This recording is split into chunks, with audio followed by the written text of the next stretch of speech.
Welcome to the story. Don't forget to like, subscribe, and support me. In a remote corner of the galaxy, far beyond the reach of Earth's farthest exploration, lies the Intergalactic Bazaar, a colossal space station serving as a hub for commerce and culture from all corners of the universe.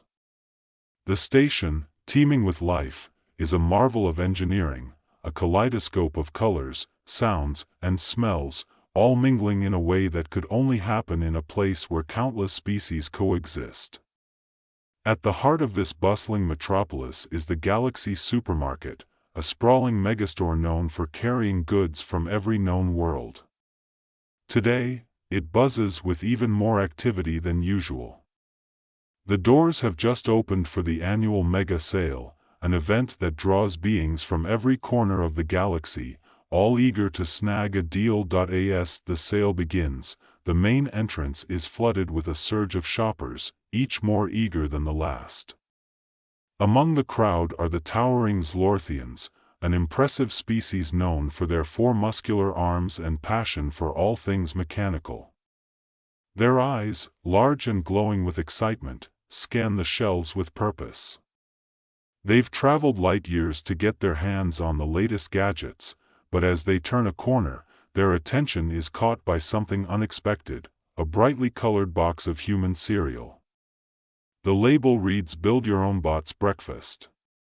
The Zlorthian's leader, a burly figure named Zlar, picks up the box, his four hands carefully turning it over to inspect every inch. This, Zlar proclaims, must be the new human robotics kit. See how they cleverly disguise it as food? His companions nod in agreement, their minds whirring with possibilities.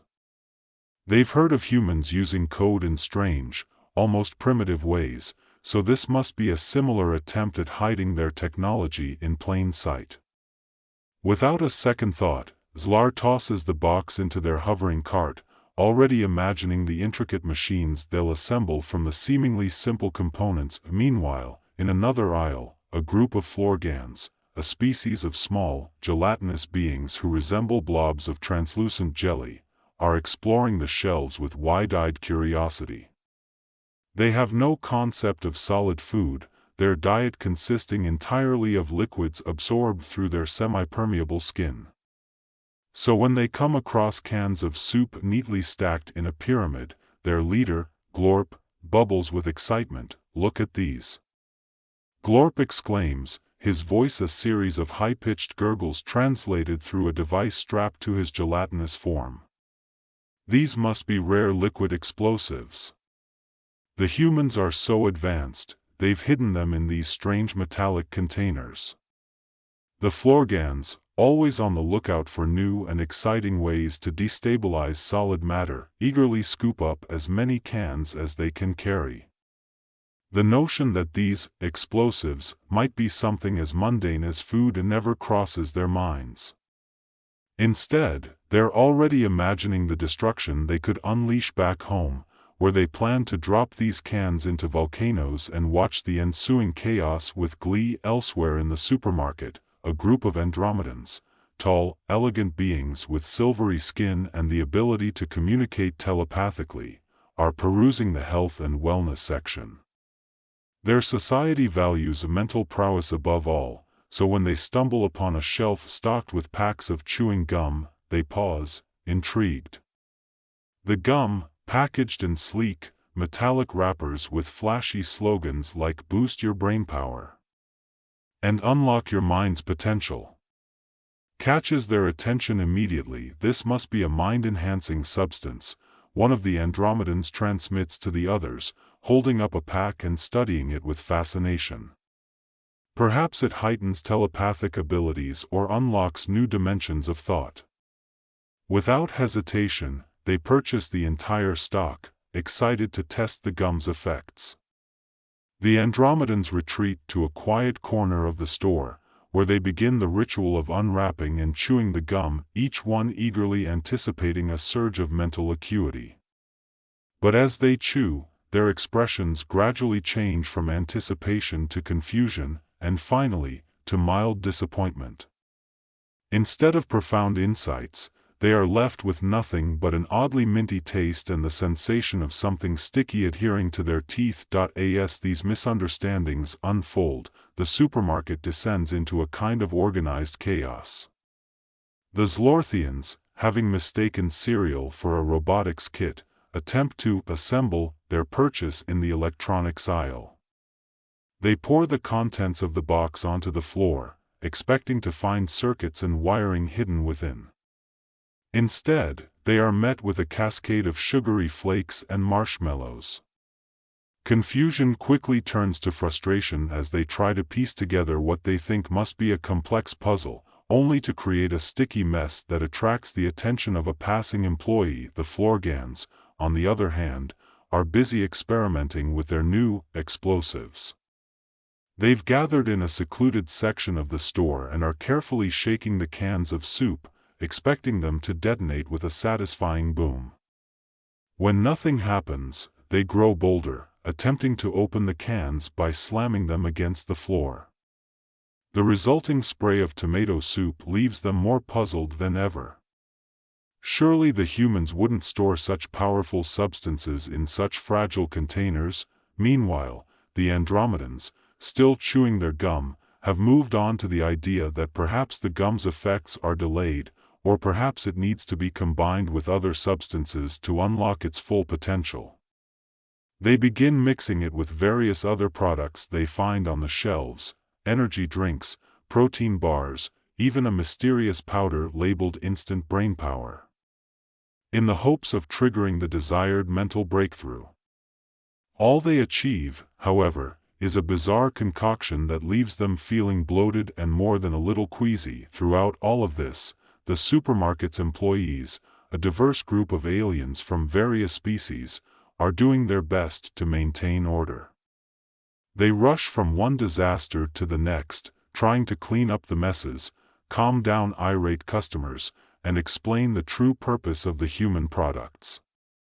But with so many misunderstandings happening simultaneously, it's an uphill battle. In one aisle, a group of reptilian beings known as Grangans are trying to cook instant noodles by setting them on fire, while in another, a flock of bird-like creatures from the planet Zephyr are attempting to fly off with entire shelves of potato chips, convinced that the thin, crispy snacks are some sort of lightweight building material. Amidst all the chaos, high above the fray, sits Manager Glebe, a squat, blue-skinned alien with a dozen eyes that allow him to monitor every corner of the supermarket simultaneously. Glebe has seen many mega sales in his time, but today's events are pushing him to his limits. He sits in his office, watching the pandemonium unfold on a wall of holographic screens, each one showing a different part of the store. His long, thin fingers tap nervously on the desk as he contemplates his next move. By the stars, Glebe mutters to himself, if this keeps up, we'll be out of business by the end of the day. I need to do something before they tear the place apart. Glebe's AI assistant, a spherical drone named Orby, hovers nearby, its digital voice calm and composed as always. Perhaps a direct intervention is in order, sir. A well-timed announcement or demonstration might help clarify the misunderstandings. Glebe nods, his many eyes narrowing as he considers the suggestion. You're right, Orby. We need to take control of the situation before it spirals any further. Prepare the intercom. Down on the floor, the chaos reaches its peak as several groups of shoppers converge in the center of the store, all drawn by the discovery of what appears to be a rare and valuable item, a can of Spam. The Zlorthians, Florgans, and Andromedans, along with several other species, all gather around the small display, each one convinced that the Spam is a highly advanced energy source, perhaps even the key to unlocking untold power for their respective civilizations. Tensions rise as the different groups begin to argue over who has the right to claim the Spam. The Zlorthians, with their imposing size and strength, attempt to intimidate the others into backing down.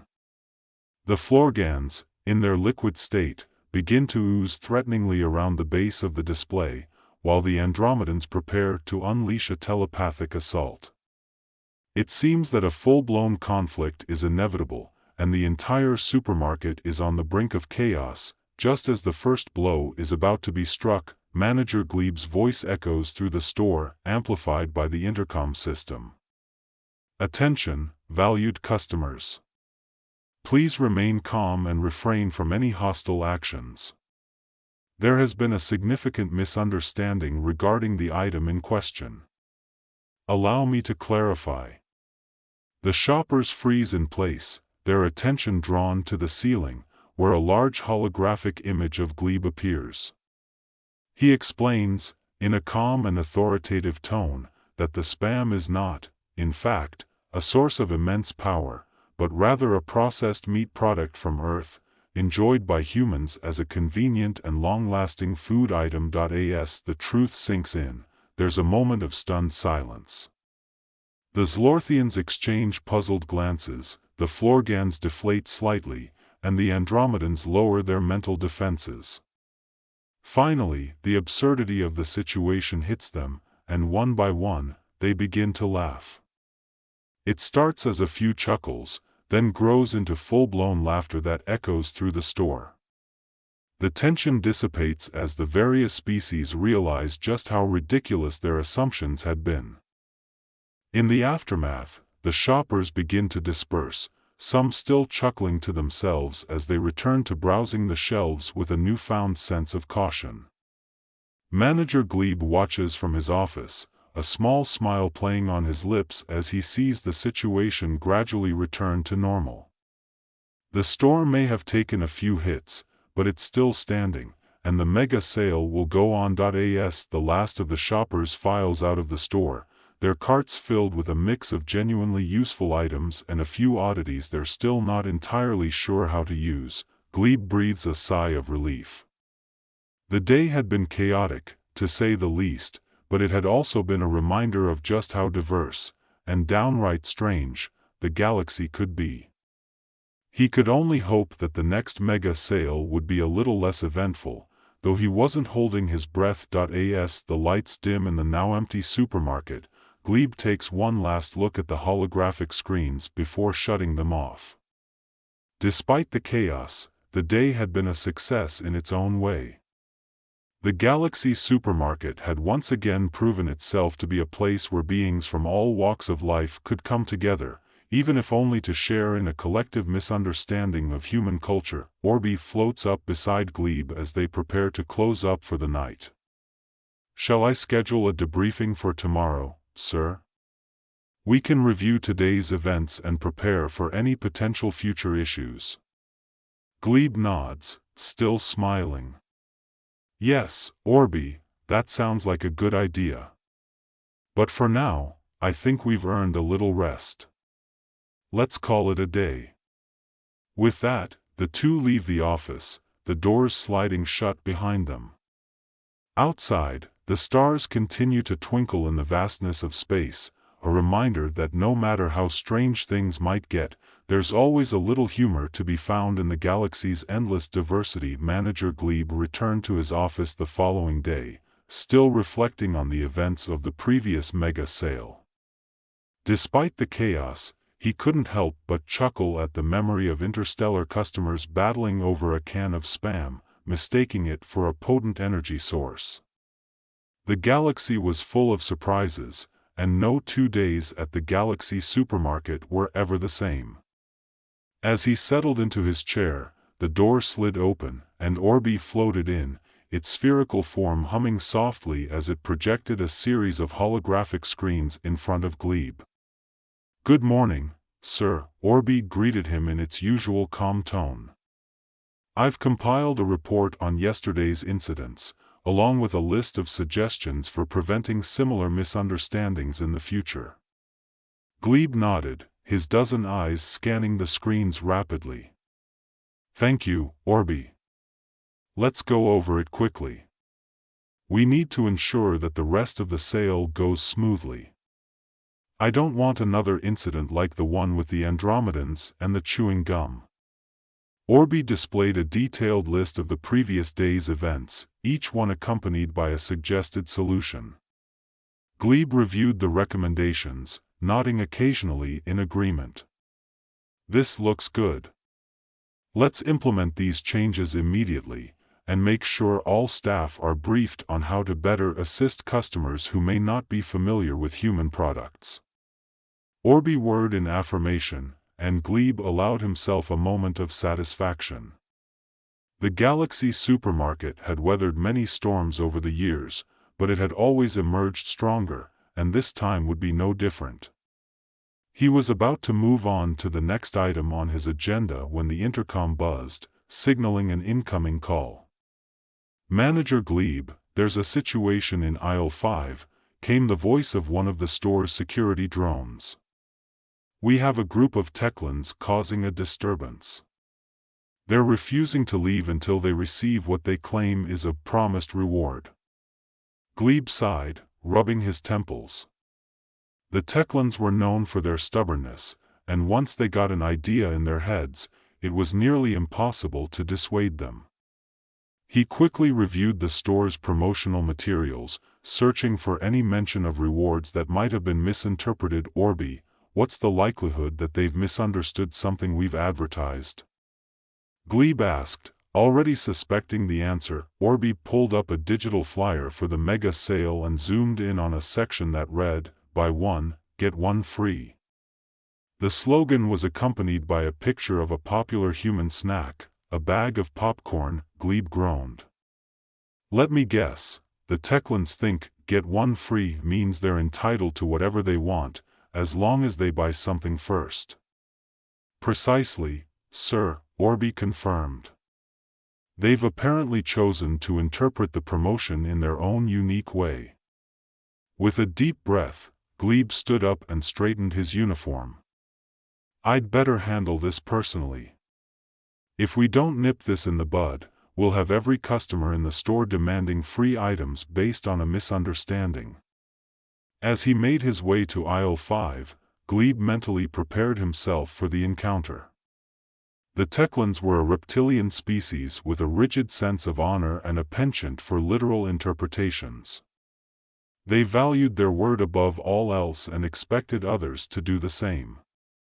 This trait made them excellent business partners when agreements were clear, but it also led to frequent misunderstandings when they encountered more nuanced or idiomatic language. When Glebe arrived, he found a group of 5 Techlans standing in a semicircle, their scaly arms crossed over their chests. They were all holding identical bags of popcorn, which they waved in the air as they argued with a nervous-looking employee. Glebe stepped forward, offering the Techlans a diplomatic smile. "Greetings, esteemed Techlan customers. I understand there's been a bit of confusion regarding our promotion. I'm Manager Glebe, and I'm here to help resolve the issue." The leader of the Techlans, a large, imposing figure with green scales that shimmered in the fluorescent lights, turned to face Glebe. His voice was deep and resonant, carrying the weight of authority. "We were promised a reward, a free item, with our purchase. We have upheld our end of the agreement by purchasing this popcorn. Now, we demand our rightful reward." Glebe maintained his composure, though he could feel the tension in the air. "I completely understand your position, and I apologize for any confusion caused by our advertisement. The promotion you're referring to is what we call a buy one, get one free deal, which means that when you buy one bag of popcorn, you're entitled to a second bag at no additional cost." The Techlon leader narrowed his eyes, clearly unsatisfied with the explanation. "But the advertisement does not specify that the reward must be the same item. We believe we are entitled to a reward of our choosing." Glebe sighed inwardly. He knew that arguing with the Techlans would be futile. They were notorious for sticking to their interpretations once they had made up their minds. Instead, he decided to take a different approach, one that might appeal to their sense of honor. "Allow me to make a proposal," Glebe said, choosing his words carefully. While our promotion was intended to apply specifically to the popcorn, I can see how the wording might have been unclear. As a gesture of goodwill and to honor your interpretation, would like to offer you a special discount on any item of your choosing, in addition to the free bag of popcorn. The Techlon leader considered this for a moment, his expression unreadable. The other Techlons exchanged glances, clearly awaiting their leader's decision. Finally, he nodded, a slow, deliberate motion that indicated his approval. "This is an acceptable compromise," he declared. "We will accept the discount in place of the promised reward." "Your honor is intact, Manager Glebe." Relieved, Glebe inclined his head respectfully. "Thank you for your understanding. If you would like to select your items, one of our employees will assist you with the discount at checkout." The Techlons dispersed, now in better spirits as they resumed their shopping. Glebe watched them go, grateful that the situation had been resolved without further escalation. As he turned to leave, the nervous employee approached him, clearly still shaken by the encounter. "Thank you, sir," the employee stammered. "I wasn't sure how to handle them. They were so insistent." Glebe smiled reassuringly. "It's all part of the job. The key with customers like the Techlons is to find a solution that respects their perspective while still upholding store policy. It's not always easy, but it's worth the effort to keep the peace." With the situation in Aisle 5 resolved, Glebe continued his rounds, checking in with employees and addressing minor issues as they arose. The rest of the day passed relatively smoothly, with only a few small hiccups that were quickly managed. As the mega sale stretched into its second day, the initial chaos began to subside, replaced by a more steady, manageable flow of customers. Still, Glebe remained vigilant. The Galaxy supermarket had a reputation to uphold, and he was determined to ensure that every customer, no matter how unusual their needs or expectations, left satisfied. The sale was an opportunity not just to boost profits, but to strengthen the store's standing as the premier destination for intergalactic shopping. Late in the afternoon, as the crowds began to thin, Glebe returned to his office, feeling a sense of accomplishment. The day had been challenging, but it had also been a reminder of why he loved his job. The Galaxy supermarket was more than just a place to buy goods, it was a meeting point for cultures, a microcosm of the galaxy's diversity. Every transaction, every interaction, was a chance to bridge gaps, to foster understanding between species that might otherwise never have crossed paths. As he settled back into his chair, Glebe glanced at the clock. It was almost time for his daily debrief with Orby, but for now, he allowed himself a moment of reflection. He had no doubt that tomorrow would bring new challenges, perhaps even more misunderstandings, but he felt ready to face them. After all, in a galaxy as vast and varied as this one, there was always something new to learn, and always a reason to keep going. Orby floated into the room, signaling the start of the debrief. Glebe smiled as the AI assistant began its report, knowing that, whatever the future held, he and his team would be ready to meet it head-on. The Galaxy supermarket would continue to thrive, one sale, and one customer, at a time.